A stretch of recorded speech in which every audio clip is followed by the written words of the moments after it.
quelle beauté! Zacharie, chapitre 9, qui parle dans tout le chapitre, parle des noces de l'agneau et donne une définition compréhensible de Tyr et Sidon. Troisième clé que nous étudions ici, fleuve d'Égypte. Gaza, fleuve d'Égypte. Le livre de Josué au chapitre 15, versets 1 à 63, nous donne l'acte notarié par lequel la tribu de Juda hérite de ses terres. Le verset 1 commence par donc tribu de Juda et le verset 63 termine aussi par tribu de Juda. Et quand on squelétise tout le chapitre, on trouve que Gaza se trouve au milieu du fleuve d'Égypte. Le fleuve d'Égypte, c'est le Nil.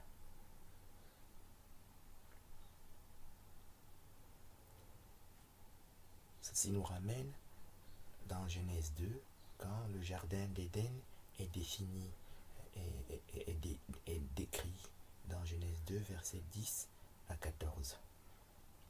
Le premier fleuve, c'est le fleuve Pichon, qui entoure le pays d'Avila, comme nous le voyons sur la carte ici. Avila, c'est le fils de Couche, qui veut dire Éthiopie, toujours dans Genèse 10, que nous avons vu dans le tout premier sceau. Fils de Cham, il y a donc Couche, qui est dans l'Éthiopie, et puis verset 7, Genèse 10, verset 6 à 7, on a Avila, qui est donc fils d'Éthiopie. Le deuxième fleuve, c'est Guillon, qui entoure le pays d'Éthiopie. Il y a 4 fleuves au jardin d'Éden, qui sont dans l'image des 4 vaisseaux de notre corps. L'Euphrate, qui est dans le plus gros fleuve, c'est l'image de l'aorte, qui est un gros vaisseau. Le deuxième fleuve, qui est Guillon, entoure le pays d'Éthiopie dans Genèse 2, versets 10 à 14. Et ce fleuve Guillon se trouve avec le roi David et le roi Salomon dans le premier livre des rois, chapitre 1, à Jérusalem, Israël. Et donc ici, littéralement, l'Éthiopie, et l'Éthiopie dans la Bible, c'est toute l'Afrique, c'est pas l'Éthiopie qu'on a aujourd'hui. Et donc, dans la Bible, l'Éthiopie, c'est Jérusalem, Israël qu'on a avec donc le roi David et le roi Salomon dans le premier livre des rois, chapitre 1, verset 33, par exemple, et suivant. Donc, toujours lire tout le chapitre. Donc, le deuxième fleuve, c'est Jérusalem, c'est Éthiopie.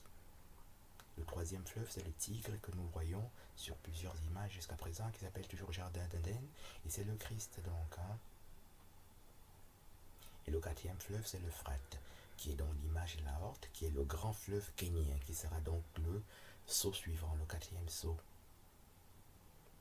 Dans Genèse 15, verset 19 et suivant, Abraham reçoit, qui rencontre le Christ à cet endroit-là. Il reçoit le Christ, il reçoit le pays des Kéniens. Kénien veut dire Éthiopie, c'est le sceau que nous allons voir après. Fleuve, mer, c'est le nom de Christ. Dans le livre d'Esdras, le deuxième livre d'Esdras décrit la mer comme étant profonde et large.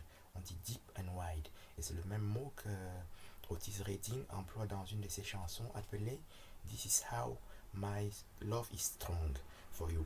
Et il dit que deep and wide, ça veut dire que profond et large. C'est la mer et c'est le Christ.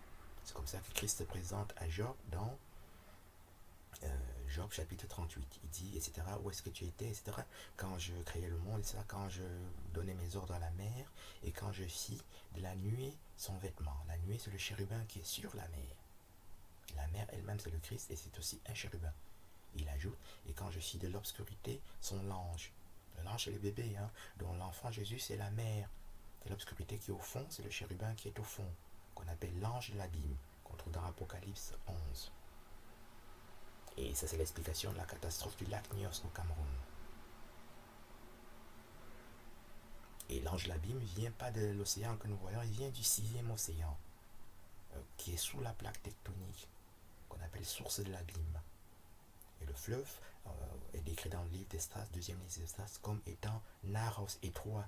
Naros, ça veut dire étroit, et c'est ce qu'on appelle les portes du paradis, que nous avons vu en introduction du deuxième sceau, c'est aussi le Christ, qu'on appelle fondation du paradis, etc.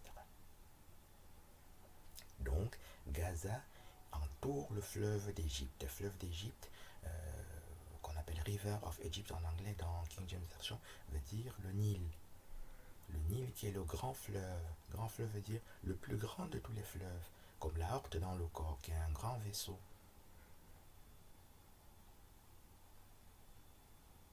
Et le Nil fait 7000 km et on ne peut pas le confondre avec aucun autre fleuve sur la terre. Et le Nil s'appelle fleuve Kenya dans Genèse 15, verset 19.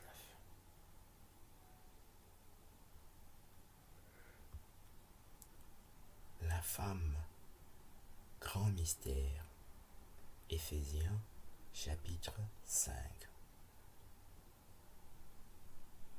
Nous étudions ici le 4e sceau. Gaza, Kenya. Le livre des Juges, chapitre 1, versets 16 à 18, nous présente le pays des Kenyans, qui est l'Éthiopie, et qui est donc attaché à Gaza, en sorte que Gaza est éthiopien. Kenya, c'est donc le 4e sceau,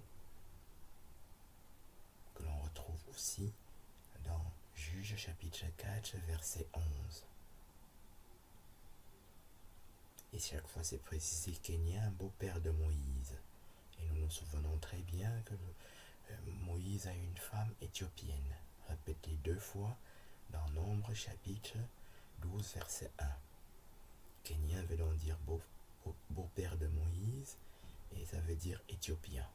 Et Gaza est éthiopien, qui veut dire africain, qui veut dire noir. Ceci est donc le 4e sceau.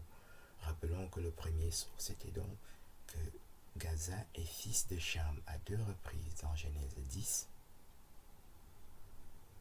et que le deuxième sceau, Gaza veut dire Madian, qui est fils d'Abraham par son épouse éthiopienne qui s'appelle Keturah.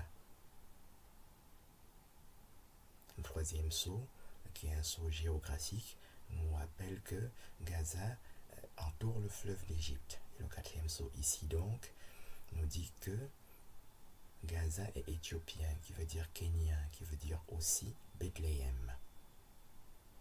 Bethléem, dans premier livre des Chroniques, chapitre 2, versets 54 à 55, est dit Bethléem, kenyan. Et kenyan est éthiopien, beau-père de Moïse.